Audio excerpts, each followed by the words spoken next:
नमस्कार दर्शक बंधु आपण समस्त को जातक विचार चैनल को हार्दिक स्वागत। आज आम ये भिडियो जानिबा कि राहु देवता केमिति गोटे लोक को धनवान बनै दियंती। आपण समस्ते जानिथेबे एवं अनेक एस्ट्रोलोजरଙ୍କ ठाରୁ सुनिथेबे कि राहु देवता होउछंती कलिजुगर राजा। ए कथाटा केते दूर सत? ए कथाटा 50-50 सत। केमिति किछि एस्ट्रोलोजर मानती जे कलिजुगर असली देवता होउछंती शनिदेव। आउ किछि लोक मानती कि कलिजुगर असली राजा देवता शनिदेव। आउ किछि लोक भाबंती कलिजुगर असली राजा देवता होउछंती शनिदेव आउ राहुदेव। ए दी जण राहु शनि ए दी जनक भितरे अनेक मनांतर मतांतर अच्छी एस्ट्रोलोजर को लेकिन तेबे आमे ए कुंडली रे देखिबा कि राहु देवता केमती गोटे राजयोग बनाती। राहु देवता आपण देखिबे जो जगार बसी थे तार ठीक सप्तम स्थान रे केतु बसी थे तार एक्जाक्टली अपोजिट साइड। उदाहरण दूची धरतु यहाँ गोटे कुंडली ये स्थान रे राहु देवता बसिले एठू ठीक गणिबे 7 1 2 3 4 5 6 7 इटाला अष्टम एठी केतु बसिबे 100% ग्यारंटी कारण राहुंकर ठीक अपोजिट साइड रे ही केतु देवता बसंती। अच्छा जदि ग्रहंक भितर आमे देखिबा राहु आ केतु ए दीटा होछंती छाया ग्रह। सौरमंडल रे सर्वमोट 7टा ग्रह एवं आमर ज्योतिष विद्यार ज्योतिष विज्ञान रे 9टा ग्रह तांको नवग्रह बोली कहा जाए। नवग्रहंक भितर सूर्य चंद्र मंगल बुध बृहस्पति शुक्र और शनि एमाने हेले मुख्य ग्रह आउ राहु एवं केतु होउछंती छाया ग्रह। राहु केतुंकर निजस्व कौनसी राशि नाही। ये दुई ग्रह जो राशि रे बसिबे से राशि अनुसार फल देवे। Concept clear? अच्छा राहु देवता केमिति धन जोग सृष्टि करती? आपण माने सुनी थे कि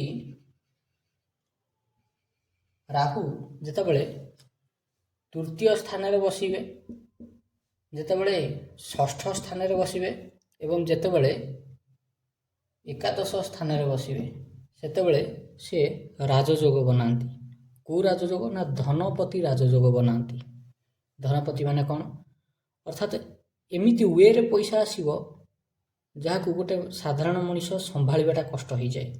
अचानक पैसा आकस्मिक भाव में धन प्राप्ति हुए। अच्छा आजिका समय आप गोटे भल कथा कहूँ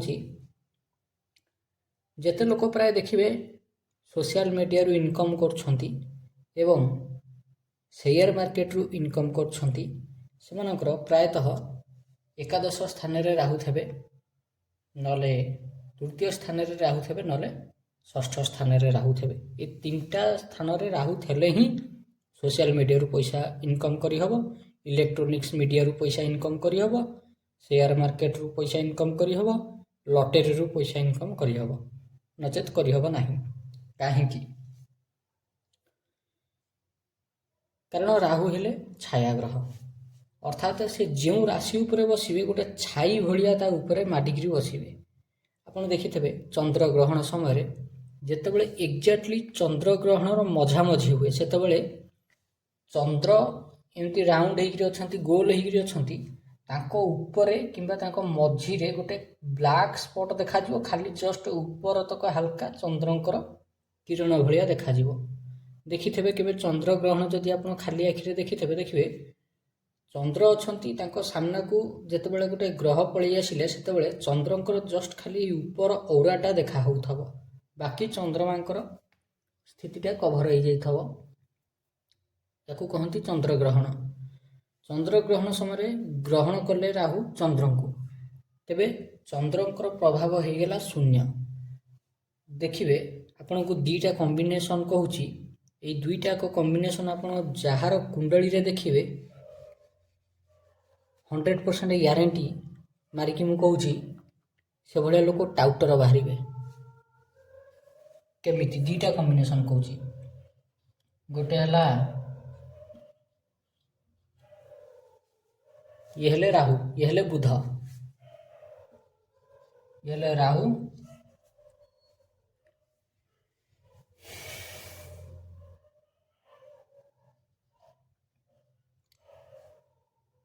ये हेले शनि। अच्छा, शनि राहु जितेबाला एकत्र मिशंती सेतेबाला अभिशप्त दोष तैयारी कर दियंती। राहु बुध जितेबाला मिशंती सेतेबाला जड़ दोष सृष्टि कर दियंती। किंतु वास्तविक जो जड़ दोषटा काम करे एटा राहुंक जोगुरु काम करे नहीं, बरं केतुंक जोगुरु काम करे। केमिति धरि नियंतु गोटे उदाहरण दउछि, एठी राहु बसिले, बुध मध्य बसिले, एठी बसिजिवे केतु, कारण एटा होछि तार अपोजिट साइड सप्तम स्थान। ये जो बुध एठी पीड़ित हेले कौन लगुच वास्तव में राहुंक जोगुरु पीड़ित हेले ना केतुंक जोगुरु पीड़ित हेले। जेतेबेले राहु बुधंक सांगे बसिबे सेतेबेले व्यक्ति एक्सट्रोवर्ट हो, आउ जेतेबेले बुध केतुंक सांगे बसिबे सेतेबेले जड़ दोष, वास्तविक जड़ दोष सृष्टि हो, व्यक्ति इंट्रोवर्ट स्वभाव हो। Concept clear. Rahu Budh combination जार कुंडली देखिए एक्सट्रीम लेवल टाउटर सब बाहर, एक्सट्रीम लेवल एथरे ए दुई ग्रहंकर कौन सी दोष ना, कौन सी दोष ना, कहीं यहाँ गोटे अनुभवर कथा। एभलिया लोक अधिकांश देखिए दलाली करी पैसा इनकम करथे, काठू कमिशन बेस काम करी पैसा इनकम करथे। एथरे मु आउ थे स्पष्ट करी कहूँ, ग्रह को मध्य क्षमा प्रार्थना करुच्ची कि वास्तव में राहु एवं बुध जितेबाला एकत्र मिसिकी बसती सेतेबाला ग्रहंकर दोष नुहे, एटा तांकर पूर्वजन्मर कर्मर दोष, जार फल कुंडली राहु आ बुध एकत्र होकर बसी था। प्रत्येक लोकंकर कुंडली जेकोसी ग्रह द्वितीय बसी था, से भाया लोकंकर पूर्वजन्मर कर्म को लेकर ग्रहंकर स्थिति उत्पन्न हो जाए। गला सैला राहु जितेबाला तृतीय स्थान कहार बसवे सेतबले 1 2 3 4 5 एठिकी दृष्टि पकेबे, 1 2 5 6 7 एभलिया जगह को दृष्टि पकेबे एवं 8 9 एभलिया जगह को दृष्टि पकेबे। अच्छा, एठी आपण टे भल आगे देखंतु केमिति धन जोग सृष्टि होछि। राहुंकर तृतीय स्थान रे थवा राहुंकर पंचम दृष्टि पड़िला सप्तम स्थान रे, अर्थात व्यवसाय रो घर एटा। व्यवसाय रे चार चांद लगेई देबे, व्यवसाय रु पैसा आसीबो। गला राहु एठी तृतीय स्थान रे बसिकरी बसिले नवम स्थान को दृष्टि पकेले, पितांकर जहाँ व्यवसाय थब से व्यवसायटा को बहुत हाइक को लेकिन जीवे, से पैसा इनकम हम एवं पिता तरफ मझे मझे आर्थिक सहायता प्राप्ति हम। गला नवम दृष्टि पड़ुची एकादश स्थान को, लाभ स्थान को। जितेबाला व्यवसाय उपरकू राहुंकर दृष्टि पड़ुची और लाभ उपरकू राहुंकर दृष्टि पड़ुची, तेबे एभलिया लोक भल बिजनेसमैन हुअन्ति। कॉन्सेप्ट क्लियर, भल बिजनेसमैन हुअन्ति। नेक्स्ट जीवा आम षष्ठ स्थान को। जितेबाला षष्ठ स्थान रे राहु बसवे तांकर तीनटा दृष्टि, गोटे है पंचम दृष्टि, गोटे है सप्तम दृष्टि, गोटे है नवम दृष्टि।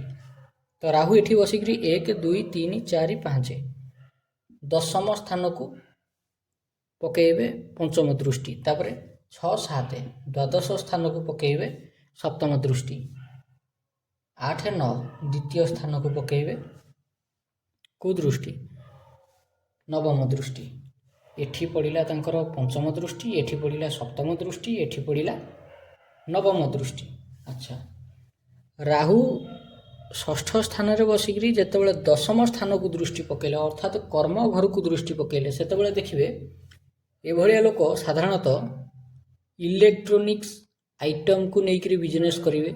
Mobile cover, mobile glass, mobile repairing center, laptop, website designing development एभलिया सब काम करेंगे। सोशल मीडिया मार्केटिंग किंबा इलेक्ट्रोनिक्स मीडिया रे काम करेंगे, या द्वारा पैसा इनकम करेंगे। या छाड़देले इयर कड बिक्री करेंगे, नचेते कौन गोटे इलेक्ट्रोनिक्स आइटम रो शॉप खोलदेवे, कौन रिपेयरिंग दुकान गोटे खोलदेवे इलेक्ट्रोनिक्स रो, से पैसा इनकम करेंगे। जो मनकर राहु षष्ठ स्थान अच्छा, या छाड़िले आसीजा आम द्वादश स्थान को। फॉरेन रो सेटलमेंट, ब्लॉगिंग, गोटे लोक बाहर बुली बुलिकी ब्लॉगिंग करके वीडियो करके से पैसा इनकम करियो, नचेते इनपोर्ट आउ एक्सपोर्ट रो बिजनेस करियो, याद्वारा ମଧ୍ୟ ଲାଭବାନ ହେବ, କାରଣ ଏଇଟା ବିଦେଶ ସହ ଡାଇରେକ୍ଟ କନେକ୍ସନ୍ ରହୁଛି। ଦ୍ୱାଦଶ ସ୍ଥାନ ହେଉଛି ବିଦେଶର ସ୍ଥାନ, ମୁକ୍ତିର ସ୍ଥାନ ଏବଂ ବ୍ୟୟ ଖର୍ଚ୍ଚର ସ୍ଥାନ। ରାହୁ ଷଷ୍ଠ ସ୍ଥାନରେ ବସିଥିବା କୁଣ୍ଡଳୀର ବ୍ୟକ୍ତି ଘରେ ବସି ବସିକିରି ବାହାର କଣ୍ଟ୍ରିରୁ ପଇସା ନେଇ ଆସିବ, ନଚେତ ବାହାର ରାଜ୍ୟରୁ ପଇସା ନେଇ ଆସିବ କାମ କରିକିରି।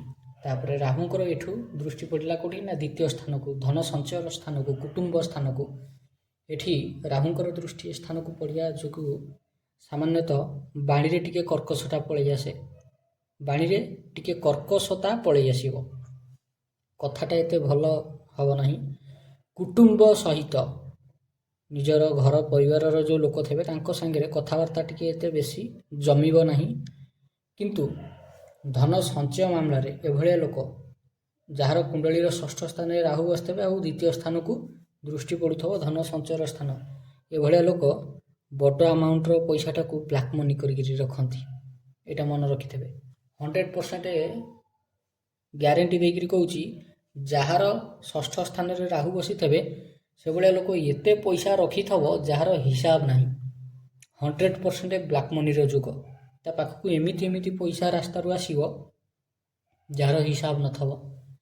ଏଭଳିଆ ଲୋକ କ'ଣ କରନ୍ତି, ବୀମାରୁ ପଇସା ନେଇ ଆସନ୍ତି, ଫର୍ଜରୀ କରିକି ଚିଟ୍ ଫଣ୍ଡ ଠକେଇ କରିକି ପଇସା ନେଇ ଆସିବେ, ବୀମାରୁ ପଇସା ନେଇ ଆସିବେ, ନଚେତ କିଛି ଜମିର ଦଲାଲି କରିକି ପଇସା ନେଇ ଆସିବେ, ନହେଲେ କୌଣସି ମାଟି ତଳେ ଗୁପ୍ତ ଧନ ପୋତା ହେଇଥିବ ସେଠୁ ଖୋଳିକି ନେଇକି ଆସିବେ, ତାକୁ ବିକ୍ରି କରିଦେଇ ପଇସା ଇନକମ୍ କରିଦେବେ।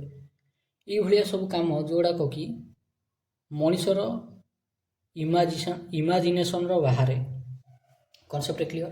ନେକ୍ସଟ ଆସିବା ରାହୁ ଏକାଦଶ ସ୍ଥାନକୁ।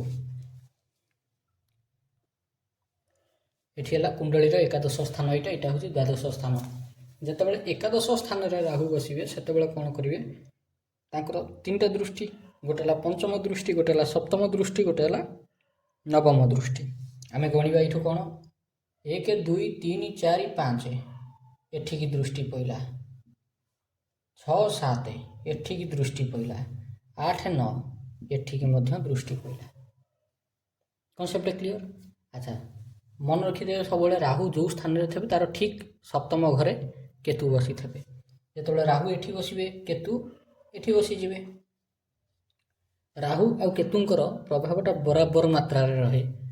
କିଛି ଲୋକ ଆପଣ ଦେଖିବେ ରାହୁଙ୍କ ପାଇଁକା ଗୋମେଦ ପିନ୍ଧନ୍ତି ରାହୁଙ୍କୁ ବଳବାନ କରିବା ପାଇଁ, କିନ୍ତୁ ଗୋମେଦ ପିନ୍ଧିବା ଦ୍ୱାରା ଖାଲି କ'ଣ ରାହୁ ବଳବାନ ହୁଅନ୍ତି? ନାହିଁ, ତା ସାଙ୍ଗରେ କେତୁ ମଧ୍ୟ ବଳବାନ ହେଇଯାଆନ୍ତି। କେମିତି? ରାହୁଙ୍କୁ ପାୱାର ମିଳିଲେ କେତୁ ବଳବାନ ହେବେ, କେତୁଙ୍କୁ ବଳ ମିଳିଲେ ରାହୁ ବଳବାନ ହେବେ। ତେଣୁ ହେସୋନାଇଟ୍ ବା ଗୋମେଦ ପିନ୍ଧନ୍ତୁ କିମ୍ବା କ୍ୟାଟସାଇ ପିନ୍ଧନ୍ତୁ, ଅର୍ଥାତ୍ ଲେହେସୁନିଆ ପିନ୍ଧନ୍ତୁ, ଦୁଇଟାକ ଭିତରୁ ଯେକୌଣସି ରତ୍ନ ପିନ୍ଧିବେ ଦୁଇଟାକ ଗ୍ରହ ଆଟ୍ ଏ ଟାଇମ୍ ବଳବାନ ହେବେ। Concept clear. ଆଉ ଗୋଟେ ଉଦାହରଣ ଦେଉଛି। ଧରି ନିଅନ୍ତୁ କାହାର କୁଣ୍ଡଳୀରେ ମଙ୍ଗଳ ଆଉ ସୂର୍ଯ୍ୟ ଯୋଗକାରକ ଅଛନ୍ତି। ଗୋଟେ ଆଷ୍ଟ୍ରୋଲୋଜର ଆପଣଙ୍କୁ କହିଲା, ଦେଖନ୍ତୁ ଆପଣଙ୍କ କୁଣ୍ଡଳୀରେ ସୂର୍ଯ୍ୟ ଆଉ ମଙ୍ଗଳ ଏ ଦୁଇ ଜଣ ଯାକ ଭଲ ଗ୍ରହ, ଯୋଗକାରକ ଗ୍ରହ, ଆପଣଙ୍କ ପାଇଁକା ଫେଭରେବଲ୍ ଗ୍ରହ। ଆପଣ ଗୋଟେ କାମ କରନ୍ତୁ, ସୂର୍ଯ୍ୟ ଦେବତାଙ୍କ ପାଇଁ ଗୋଟେ ରୁବି ପିନ୍ଧି ନିଅନ୍ତୁ ଆଉ ମଙ୍ଗଳଙ୍କ ପାଇଁ ଗୋଟାଏ ଲାଲ ମୁଙ୍ଗା ପିନ୍ଧି ନିଅନ୍ତୁ। ଆପଣ ରୁବି ପିନ୍ଧିବେ, ରୁବି ଦ୍ୱାରା ଯେଉଁ ବାଇପାସ୍ ହେବ କିରଣଟା ଆମ ଶରୀରକୁ ଭେଦିବ, ସେଥିରେ ଉଭୟ ସୂର୍ଯ୍ୟ ଆଉ ମଙ୍ଗଳ ବଳବାନ ହେଇଯିବେ। ଓନ୍ଲି ରୁବିରେ ମୁଙ୍ଗା, ଲାଲ ମୁଙ୍ଗା ପିନ୍ଧିବା ଆବଶ୍ୟକତା ନାହିଁ। କାହିଁକି ନାହିଁ? କାରଣ ରୁବି ଭିତରେ ସେ ଦୁଇଟାକ କ୍ୱାଲିଟି ଅଛି। ସୂର୍ଯ୍ୟ ଦେବତାଙ୍କର ରଙ୍ଗ ହେଉଛି ଲାଲ ହଳଦିଆ ଆଉ ମଙ୍ଗଳଙ୍କର ରଙ୍ଗ ହେଉଛି ଲାଲ। Concept clear. ଆଚ୍ଛା, ସୂର୍ଯ୍ୟ ଦେବତାଙ୍କର ଧାତୁ ହେଉଛି ତମ୍ବା, ୟାଙ୍କର ମଙ୍ଗଳଙ୍କର ମଧ୍ୟ ଧାତୁ ହେଉଛି ତମ୍ବା। ଆଚ୍ଛା, ସୂର୍ଯ୍ୟ ଦେବତାଙ୍କର ଆଉ ଗୋଟେ ଧାତୁ ଅଛି, ସେ ହେଉଛି ସୁନା। ଏଇଟା ମନେ ରଖିଥିବେ। ସୂର୍ଯ୍ୟ ଦେବତାଙ୍କର ଦୁଇଟା ପ୍ରିୟ ଧାତୁ, ଗୋଟେ ହେଲା ତମ୍ବା, ଗୋଟେ ହେଲା ସୁନା। ତାଙ୍କର ଦୁଇଟା ପ୍ରିୟ ରଙ୍ଗ, ଗୋଟେ ହେଲା ହଳଦିଆ, ଗୋଟେ ହେଲା ଲାଲ। ସୂର୍ଯ୍ୟ ଦେବତାଙ୍କର ଗୁଡ଼ ହେଉଛି ମେନ୍ ଦାନର ଦ୍ରବ୍ୟ, ମଙ୍ଗଳଙ୍କ ପାଇଁ ମଧ୍ୟ ମେନ୍ ଦାନର ଦ୍ରବ୍ୟ ହେଉଛି ଗୁଡ଼। ସୂର୍ଯ୍ୟଙ୍କ ଶାନ୍ତି ପାଇଁକା ମସୁର ଡାଲି ଦାନ କରାଯାଏ, ଆଉ ମଙ୍ଗଳଙ୍କର ଶାନ୍ତି ପାଇଁ ମଧ୍ୟ ମସୁର ଡାଲି ଦାନ କରାଯାଏ। ତେଣୁ ଦୁଇ ଜଣଙ୍କ ଭିତରେ ସିମିଲାରିଟି ଅଛି। ଯଦି ଆପଣଙ୍କୁ କିଏ କହେ କି ସୂର୍ଯ୍ୟ ଆଉ ସୂର୍ଯ୍ୟ ଆଉ ମଙ୍ଗଳ ଉଭୟ ଆପଣଙ୍କର କୁଣ୍ଡଳୀରେ ଯୋଗକାରକ ଗ୍ରହ, ତେବେ ମନେ ରଖିବେ ଲାଲ ମୁଙ୍ଗା ପିନ୍ଧିବା ଆବଶ୍ୟକତା ନାହିଁ। ଓନ୍ଲି ରୁବି ପିନ୍ଧିଦେଲେ ମଧ୍ୟ କାମ ହେଇଯିବ, କିନ୍ତୁ ରୁବିଟାକୁ ଟିକେ ବେଶୀ ରତିର ପିନ୍ଧିବେ। ଧର ଆପଣଙ୍କର ଓଜନ ଅଛି 60ରୁ 65 କେଜି ଭିତରେ, ସେଠି ଆପଣ 9 ରତିର ଗୋଟେ ରୁବି ପିନ୍ଧି ନେବେ, ତ ଦୁଇଟାକ ଗ୍ରହଙ୍କର ପାୱାରଟା କଣ୍ଟ୍ରୋଲ ହେଇଯିବ। Concept clear? ଏବେ ଆମେ ଆସିବା ରାହୁଙ୍କର ଏକାଦଶ ସ୍ଥାନରେ ଯେଉଁ ଫଳ। ଏକାଦଶ ସ୍ଥାନ ହେଉଛି ଲାଭର ସ୍ଥାନ। ଯେତେବେଳେ ରାହୁ ନିଜେ ଲାଭ ସ୍ଥାନରେ ବସି ପଡ଼ିବେ, ରାହୁଙ୍କର ଗୋଟେ ଗୁଣ ହେଉଛି କ'ଣ ନା, ସେ ଯେଉଁ ସ୍ଥାନରେ ବସିବେ ସେ ସ୍ଥାନଟାକୁ ଏକ୍ସପାଣ୍ଡ କରିଦେବେ, ଅର୍ଥାତ୍ ବଡ଼ କରିଦେବେ, ବିସ୍ତାର କରିଦେବେ। ତେଣୁ ଯେତେବେଳେ ଲାଭ ସ୍ଥାନରେ ରାହୁ ଦେବତା ବସିବେ, ସେତେବେଳେ ସେ କ'ଣ କରିବେ ନା ଲାଭ ସ୍ଥାନକୁ ବିସ୍ତାର କରିଦେବେ। ଲାଭ ସ୍ଥାନକୁ ବିସ୍ତାର କଲେ ତାଙ୍କର ଦୃଷ୍ଟି କେଉଁଠି ପଡ଼ୁଛି? ତୃତୀୟ ସ୍ଥାନକୁ ଦୃଷ୍ଟି ପଡ଼ୁଛି। ତୃତୀୟ ସ୍ଥାନଟା କାହାର ନା ଭାଇ ଭଉଣୀଙ୍କର ଘର, ସାହସର ଘର, ପରାକ୍ରମର ଘର, ପରିଶ୍ରମର ଘର। ତେଣୁ ରାହୁଙ୍କର ଦୃଷ୍ଟି ଯେତେବେଳେ ଏ ସ୍ଥାନକୁ ପଡ଼ିବ, ସେ ପରିଶ୍ରମ କରାଇବେ। ଅବଶ୍ୟ ଭାଇ ଭଉଣୀଙ୍କ ସାଙ୍ଗରେ ଟିକେ ଭଲ ପଡ଼ିବ ନାହିଁ, କାରଣ ଆପଣଙ୍କର ଯେଉଁ ସିରି ସେ ସହିପାରିବେ ନାହିଁ। ଆପଣ ରାହୁଙ୍କର ଦୃଷ୍ଟି ଯେଉଁ ସ୍ଥାନକୁ ପଡ଼ିବ, ସେ ସ୍ଥାନର ଥିବା କାରକ ସମ୍ପର୍କ ଆପଣଙ୍କର ବିରୋଧୀ ହେଇଯିବେ। ଏଇଟା ରିଏଲ୍ କଥାଟା। ଏଥିରେ ରାହୁ ଦେବତାଙ୍କର କିଛି ଦୋଷ ନାହିଁ। ଏଇଟା ହେଉଛି ଆଷ୍ଟ୍ରୋଲୋଜିର ଗୋଟେ ନେଚର, ଗ୍ରହଙ୍କର ନେଚର। ତୃତୀୟ ସ୍ଥାନକୁ ଦୃଷ୍ଟି ପଡ଼ିବା ମାତ୍ରକେ ସାହସ ପରାକ୍ରମ ବଢ଼ିଯିବ। ତେଣୁ ମଣିଷ ଭୟ କରିବ ନାହିଁ, ନିର୍ଭୟରେ ଗୋଟେ କାମଟାକୁ କରିବାକୁ ଚେଷ୍ଟା କରିବ। ପଞ୍ଚମ ସ୍ଥାନକୁ ଯେତେବେଳେ ଦୃଷ୍ଟି ପଡ଼ିବ, ଶିକ୍ଷାଗତ ଯୋଗ୍ୟତାକୁ, ନିଜର ଶିକ୍ଷାଗତ ଯୋଗ୍ୟତା ନଥାଉ କିନ୍ତୁ ଅନ୍ୟର ଶିକ୍ଷାଗତ ଯୋଗ୍ୟତାକୁ ଇଏ ଲୋକ ଚିହ୍ନି ପାରିବ ଏବଂ ତାର ଶିକ୍ଷାଟାକୁ କାମରେ ଲଗେଇବ। ଉଦାହରଣ, ଗୋଟେ ବେପାରୀ, ଗୋଟେ ବ୍ୟବସାୟୀ, ଗୋଟେ ଶିଳ୍ପପତି, ସିଏ ନିଜେ 10ମ ଫେଲ୍, କିନ୍ତୁ ସିଏ ଯେଉଁ ଲୋକଗୁଡ଼ାକୁ ପାଖରେ ରଖି 40,000 50,000 ଟଙ୍କା ଦରମା ଦେଇକି, ସେମାନେ ସବୁ ଇଞ୍ଜିନିୟରିଂ କାମ ଜାଣିଛନ୍ତି। ଆଉ ଇଏ ଲୋକଟା ଗୋଟେ ଗ୍ୟାରେଜ ଖୋଲି ଦେଇଛି। ଭଲ ଭଲ ପ୍ରଫେସନାଲ ଇଞ୍ଜିନିୟରମାନଙ୍କୁ ଆଣିକି ଗ୍ୟାରେଜରେ ରଖିକିରି ଖଟଉଛି। ଇଞ୍ଜିନିୟରମାନେ କାମ କରୁଛନ୍ତି, ରିପେୟାର କରୁଛନ୍ତି, ମାସ ଶେଷକୁ ପଇସା ନେଇକି ଯାଉଛନ୍ତି। ବ୍ୟବସାୟୀ କ'ଣ କରୁଛି ନା ପଇସା ଇନଭେଷ୍ଟ କରିକିରି ସେଥିରୁ ଲାଭ ବାହାର କରିଦେଉଛି। ଏଇଟା କାହା ଯୋଗୁରୁ? ଏଇଟା ରାହୁଙ୍କ ଯୋଗୁରୁ। କାହିଁକି? କାରଣ ରାହୁଙ୍କର ଦୃଷ୍ଟି ଯେତେବେଳେ ପଞ୍ଚମ ସ୍ଥାନକୁ ପଡ଼େ, ସେତେବେଳେ ଶିକ୍ଷାଗତ ଯୋଗ୍ୟତା କମ୍ ହୁଏ ସତ, କିନ୍ତୁ ସେ ବ୍ୟକ୍ତି ଅନ୍ୟର ଶିକ୍ଷାଗତ ଯୋଗ୍ୟତାଟାକୁ ଜାଣିପାରେ। ଅନ୍ୟର ଯେଉଁ ପ୍ରମ୍ପ୍ଟ, ସେ ପ୍ରଫେସନାଲିଜିମ୍, ସେଟାକୁ ଜାଣିପାରେ। ଗୋଟେ ଲୋକ କେଉଁ କାମରେ ପ୍ରଫେସନରେ ପ୍ରଫେସନାଲ, ତେଣୁ ସେଇ ପ୍ରଫେସନାଲ ଲୋକଟାକୁ ଚିହ୍ନିପାରେ। ଗୁଣ ଚିହ୍ନେ ଗୁଣିଆ, ସୁନା ଚିହ୍ନେ ବଣିଆ। ଠିକ୍ ସେମିତି ରାହୁ ଅନ୍ୟର ଗୁଣଟାକୁ ଚିହ୍ନି ପାରନ୍ତି ଏବଂ ତା ଗୁଣ ଅନୁସାରେ ଯଦି ନିଜର ଆବଶ୍ୟକତା ପଡ଼ିଲା କର୍ମକ୍ଷେତ୍ରରେ, ତେବେ ତାକୁ କାମରେ ଲଗେଇକିରି ତାକୁ କିଛି ପଇସା ଦେଇଦେବେ, ନିଜେ ସେଥିରୁ ପ୍ରଫିଟ୍ ବାହାର କରି ରଖିଦେବେ। ହେଲା, କାମ ସରିଲା। ତାପରେ ଦୃଷ୍ଟି ଆସିବ କେଉଁଠି ନା 7ମ ସ୍ଥାନକୁ। ଏଗେନ୍ 7ମ ସ୍ଥାନ ହେଲା ବ୍ୟବସାୟର ସ୍ଥାନ। ଯେତେବେଳେ ବ୍ୟବସାୟ ଉପରକୁ ଦୃଷ୍ଟି ପଡ଼ିବ, ତେବେ ନିହାତି ରାହୁ ବ୍ୟବସାୟଟାକୁ ମଧ୍ୟ ବୃଦ୍ଧି କରାଇଦେବେ। ଏହାଦ୍ୱାରା ବ୍ୟକ୍ତି ଭଲ ଲାଭବାନ ହେବ। ଆଉ ଗୋଟେ ଇଣ୍ଟରେଷ୍ଟିଂ କଥା, ଯେତେବେଳେ ରାହୁ ଏକାଦଶ ସ୍ଥାନରେ ବସନ୍ତି, ସେତେବେଳେ ବ୍ୟକ୍ତି ସେୟାର ମାର୍କେଟ ଆଉ ଜୁଆ ଲଟେରୀରୁ ପଇସା ଭଲ ଭାବରେ ଜିତେ, ଭଲ ରକମର ଜିତେ। ପ୍ଲସ୍ ସୋସିଆଲ ମିଡ଼ିଆରେ ମଧ୍ୟ ବହୁତ ଜଲ୍ଦି ଫେମସ୍ ହେଇକିରି ପଇସା ଇନକମ୍ କରେ। ଏଇ ଦୁଇଟା ଜିନିଷ ରାହୁ ଭଲ ଦିଅନ୍ତି ଏକାଦଶ ସ୍ଥାନରେ ବସିକିରି। ଆଉ ଗୋଟେ କ'ଣ ଜିନିଷ, ଅକଲ୍ଟ ସାଇନ୍ସରେ ମଧ୍ୟ ବ୍ୟକ୍ତି ଧୀରେ ଧୀରେ ଆଗକୁ ବଢ଼ିପାରେ ଯଦି ତାର ଅନ୍ୟ ଗ୍ରହମାନେ ମଧ୍ୟ ସପୋର୍ଟ କରନ୍ତି। ଆଚ୍ଛା, ଏଠି ଆମେ ଦେଖିବା କି ବାସ୍ତବରେ କ'ଣ ସତରେ ରାହୁ ତୃତୀୟ, ଷଷ୍ଠ ଆଉ ଏକାଦଶ ସ୍ଥାନରେ ବସିଲେ ଫଳ ଦେଇଦେବେ? ସେମିତି ହେଲେ ତ ଯାହାର କୁଣ୍ଡଳୀରେ ତୃତୀୟ, ଷଷ୍ଠ ଆଉ ଏକାଦଶ ସ୍ଥାନରେ ରାହୁ ବସିଥିବେ, ସେଭଳିଆ ଲୋକ ତ ମଲ୍ଟିମିଲିୟନର ହେଇଯିବେ। କାହିଁ ସେମିତି ତ ଦେଖାଯାଉନି। ଆପଣ ନିଜେ ନିଜର କୁଣ୍ଡଳୀ ଦେଖନ୍ତୁ। ଯଦି ଆପଣଙ୍କ କୁଣ୍ଡଳୀରେ ବି ରାହୁ ତୃତୀୟ, ଷଷ୍ଠ ଆଉ ଏକାଦଶ ସ୍ଥାନରେ ଥିବେ, ଆପଣ ନିଜେ ନିଜ ମନକୁ ପଚାରୁଥିବେ ଏ ଭିଡ଼ିଓ ଦେଖିଲା ପରେ, କାହିଁ ମୋର କୁଣ୍ଡଳୀଟା ଅଛି, କାହିଁ ମୁଁ ତ ମଲ୍ଟିମିଲିୟନର ହେଇଯାଇନି, କି କୋଟିପତି ହେଇଯାଇନି, ଲକ୍ଷପତି ହେଇଯାଇନି, କାହିଁକି ହେଇଯାଇପାରିନି? ଆଚ୍ଛା, ଏଠି ଆଉ ଗୋଟେ କନସେପ୍ଟ ଅଛି, ରାଶି। ଆପଣ ଜାଣିଥିବେ ଗ୍ରହଙ୍କର 2ଟା ମଣ୍ଡଳ ଅଛି, ଗୋଟେ ହେଲା ରବି ମଣ୍ଡଳ, ଗୋଟେ ହେଲା ଶନି ମଣ୍ଡଳ। ରବି ମଣ୍ଡଳରେ ସୂର୍ଯ୍ୟ, ଚନ୍ଦ୍ର, ମଙ୍ଗଳ ଆଉ ବୃହସ୍ପତି ହେଲେ ଅନ୍ତର୍ଗତ। ଆଉ ଶନି ମଣ୍ଡଳର ଗ୍ରହ ହେଉଛନ୍ତି କିଏ ନା ବୁଧ, ଶୁକ୍ର, ଶନି, ରାହୁ, କେତୁ। ଇଏ ହେଲେ 5 ଜଣ ଯାକ ବେଷ୍ଟ ଫ୍ରେଣ୍ଡ, ଇଏ ହେଲେ 4 ଜଣ ଯାକ ବେଷ୍ଟ ଫ୍ରେଣ୍ଡ। ଇଏ ସାଧାରଣତଃ ଦେଖାଯାଏ କି ୟାଙ୍କୁ ଦେବତା କ୍ୟାଟେଗୋରିରେ ରଖାଯାଏ, ୟାଙ୍କୁ ସୁର, ୟାଙ୍କୁ ଅସୁର କ୍ୟାଟେଗୋରିରେ ରଖାଯାଏ। କିନ୍ତୁ ବାସ୍ତବରେ ବୁଧ ଦେଖୁଛ, ବୁଧ ଉଭୟ ପଟିଆ। କାରଣ ବୁଧ ହେଲେ ନିଜେ ଚନ୍ଦ୍ରଙ୍କର ପୁତ୍ର, ଯେହେତୁ ଲିଗାଲି ହେଉ କିମ୍ବା ଇଲିଗାଲି ହେଉ, ଯାହା ବି ହେଉ, ଚନ୍ଦ୍ରଙ୍କର ପୁତ୍ର ଯେହେତୁ ବୁଧଙ୍କ ଭିତରେ ଦେବତ୍ୱ ଗୁଣ ଅଛି, କିନ୍ତୁ ଦେବତ୍ୱ ଗୁଣ ରହିବା ସତ୍ତ୍ୱେ ମଧ୍ୟ ତାଙ୍କୁ ଆକ୍ସେପ୍ଟ କରିଲେ ନାହିଁ ଯେହେତୁ ଚନ୍ଦ୍ର ଦେବତା, ଆଉ ତାଙ୍କୁ ଶନିଦେବ ସାହାଯ୍ୟ କରିଥିଲେ ତାଙ୍କର ସ୍ଥିତିକୁ ଗ୍ରହମଣ୍ଡଳରେ ଜାହିର କରିବା ପାଇଁ ବା ତାଙ୍କୁ ଗ୍ରହମଣ୍ଡଳରେ ସ୍ଥାନ ଦେବା ପାଇଁ। ତେଣୁ ଶନିଙ୍କୁ ବୁଧ ନିଜର ଅତି ପ୍ରିୟ ମିତ୍ର ରୂପରେ ଗ୍ରହଣ କରନ୍ତି। Concept clear? ରାହୁ ଯେତେବେଳେ କୌଣସି ବ୍ୟକ୍ତିର ଲଗ୍ନ ଦେବମଣ୍ଡଳ ବା ରବିମଣ୍ଡଳର ଲଗ୍ନ ହେଇଥାଏ, ସେତେବେଳେ ରାହୁଙ୍କର ପ୍ରଭାବ ଏତେ ଭଲ ଦେଖାଯାଏ ନାହିଁ।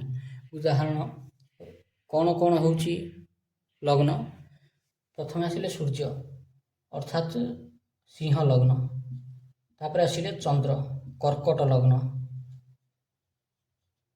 ତାପରେ ଆସିଲେ ମଙ୍ଗଳ ମେଷ ଆଉ ବିଛା, ତାପରେ ଆସିଲେ କିଏ? ବୃହସ୍ପତି। ବୃହସ୍ପତିଙ୍କର ଦୁଇଟା, ଗୋଟେ ହେଲା ଧନୁ ଆଉ ଗୋଟେ ହେଲା ମୀନ ରାଶି। ତେଣୁ ଯେଉଁମାନଙ୍କର ରାଶି ସିଂହ, କର୍କଟ, ମେଷ, ବିଛା, ଧନୁ, ମୀନ,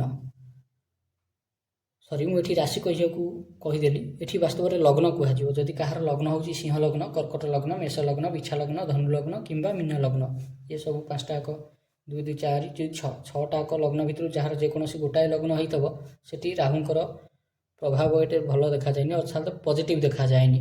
ତାର ଅପୋଜିଟ୍ରେ ଯଦି କାହାର ବୃଷ ଲଗ୍ନ, କନ୍ୟା ଲଗ୍ନ, ମିଥୁନ ଲଗ୍ନ, ତୁଳା ଲଗ୍ନ ଏବଂ କୁମ୍ଭ ଲଗ୍ନ ହୋଇଥାଏ, ସେଭଳିଆ କ୍ଷେତ୍ରରେ ରାହୁଙ୍କର ପ୍ରଭାବଟା ଭଲ ଦେଖାଯାଏ। କେତେବେଳେ ନା ଯେତେବେଳେ ରାହୁଙ୍କର ମହାଦଶା ଓ ଅନ୍ତର୍ଦଶା ପ୍ରତ୍ୟନ୍ତର ଦଶା ଚାଲିବ ସେତେବେଳେ।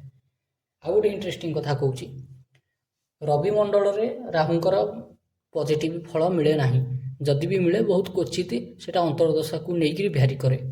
ଯଦି ଶନିମଣ୍ଡଳ ଅନ୍ତର୍ଗତ କୌଣସି ବ୍ୟକ୍ତିର ଲଗ୍ନ ହୋଇଥାଏ, ତେବେ ନିହାତି ରାହୁଙ୍କ ତରଫରୁ ଶୁଭ ଫଳ ପ୍ରାପ୍ତି ହୁଏ। ଆଚ୍ଛା, ରାହୁ ତୃତୀୟ ସ୍ଥାନରେ, ପଞ୍ଚମ ସ୍ଥାନରେ ଏବଂ ଏକାଦଶ ସ୍ଥାନରେ ବସିବା ମାତ୍ରକେ ଶୁଭ ଫଳ ଦେବେ, କିନ୍ତୁ କେତେବେଳେ? ଯେତେବେଳେ ଏଇତକ ରାଶିରେ ବସିଥିବେ। ଅର୍ଥାତ୍ ଧରିନିଅନ୍ତୁ ଏକାଦଶ ସ୍ଥାନରେ ରାହୁ ବସିଛନ୍ତି, ଏଠି ଯଦି ବୃଷ ରାଶି ଲେଖା ହେଇଛି ତାହେଲେ ରାହୁ ଭଲ ଫଳ ଦେବେ। ନଚେତ ଏଠି ଯଦି କନ୍ୟା ରାଶି ଲେଖା ହେଇଛି ତାହେଲେ ଭଲ ଫଳ ଦେବେ। ନଚେତ ଯଦି ମିଥୁନ ରାଶି ଲେଖା ହେଇଛି ତାହେଲେ ଭଲ ଫଳ ଦେବେ। ତୁଳା ରାଶି ଲେଖା ହେଇଥିଲେ ଭଲ ଫଳ ଦେବେ ଏବଂ କୁମ୍ଭ ରାଶି ଲେଖା ହେଇଥିଲେ ମଧ୍ୟ ଭଲ ଫଳ ଦେବେ। Concept clear? ଧରିନିଅନ୍ତୁ ସେମ୍ ପୋଜିସନ୍ ଯଦି ଏ ସ୍ଥାନରେ ହେଇଗଲା, ଧରିନିଅନ୍ତୁ ରାହୁ ଏଠି ବସିଲେ, ଏଇ ଘରେ ମଧ୍ୟ ଯଦି ବୃଷ ରାଶି ଲେଖା ହେଇଛି ତେବେ ଭଲ ଫଳ ଦେବେ, ଯଦି କନ୍ୟା ରାଶି ଲେଖା ହେଇଛି ତେବେ ଭଲ ଫଳ ଦେବେ, ଯଦି ମିଥୁନ ରାଶି ଲେଖା ହେଇଛି ତାହେଲେ ଭଲ ଫଳ ଦେବେ, ଯଦି ତୁଳା ରାଶି ଲେଖା ହେଇଛି ଭଲ ଫଳ ଦେବେ, ନଚେତ ଯଦି କୁମ୍ଭ ରାଶି ଲେଖା ହେଇଛି ତାହେଲେ ମଧ୍ୟ ଭଲ ଫଳ ଦେବେ। Concept clear? ଅର୍ଥାତ୍ ଏଇତକ ରାଶିରେ ବସିଲା ମାନେ ରାହୁ ଭଲ ଫଳ ଦିଅନ୍ତି। Concept clear? ସେତେବେଳେ ହିଁ ଧନପତି ଯୋଗ ସୃଷ୍ଟି ହୁଏ, ଅର୍ଥାତ୍ ଧନାଢ୍ୟ ଯୋଗ ସୃଷ୍ଟି ହୁଏ, ବ୍ୟକ୍ତି ଅନେକ ଧନ ସମ୍ପତ୍ତିର ମାଲିକ ହୁଏ। ଆଚ୍ଛା, କିଛି ଆଷ୍ଟ୍ରୋଲୋଜର କହନ୍ତି କି ରାହୁଙ୍କ ଦ୍ୱାରା ପ୍ରଦତ୍ତ ଧନ ସମ୍ପତ୍ତି ଫଳିତ ହୁଏ ନାହିଁ କାହାକୁ। ସେଟା କାହା ପାଇଁକା? ରବି ମଣ୍ଡଳ ଅନ୍ତର୍ଗତ ରାଶି ଏବଂ ଲଗ୍ନର ବ୍ୟକ୍ତିଙ୍କ ପାଇଁକା। ଶନି ମଣ୍ଡଳର ଯେଉଁ ରାଶି ଲଗ୍ନ ଅଛି ତା ପାଇଁକା ରାହୁଙ୍କ ଦ୍ୱାରା ପ୍ରଦତ୍ତ ସମ୍ପତ୍ତି ଭଲ ଫଳିତ ହୁଏ। କାହାକୁ? ଶନି ମଣ୍ଡଳର ରାଶି ଅନ୍ତର୍ଗତ ବା ଲଗ୍ନ ଅନ୍ତର୍ଗତ ଜାତକଙ୍କୁ। ତେବେ ଆଶା କରୁଛି ଆପଣ ଜାଣିପାରିଥିବେ କି ରାହୁଙ୍କ ଦ୍ୱାରା କେମିତି ଧନପତି ଯୋଗ ସୃଷ୍ଟି ହୁଏ। ଯଦି ଆପଣଙ୍କୁ ଭିଡ଼ିଓଟି ଭଲ ଲାଗିଛି, ଏଇଭଳି ଭିଡ଼ିଓ ଦେଖିବା ପାଇଁ ଆପଣ ଆମ ଚ୍ୟାନେଲ୍ ଜାତକ ବିଚାରକୁ ନିହାତି ସବସ୍କ୍ରାଇବ୍ କରନ୍ତୁ। ଯଦି କେହି ନିଜର ଜାତକ ଦେଖିବାକୁ ଚାହାନ୍ତି ତେବେ ଏଇ ନମ୍ବରରେ କଲ୍ କରିପାରିବେ। ଭିଡ଼ିଓଟି ଆଜି ପାଇଁ ଏତିକି। ଭିଡ଼ିଓଟିକୁ ଶେଷ ପର୍ଯ୍ୟନ୍ତ ଦେଖିଥିବାରୁ ବହୁତ ବହୁତ ଧନ୍ୟବାଦ।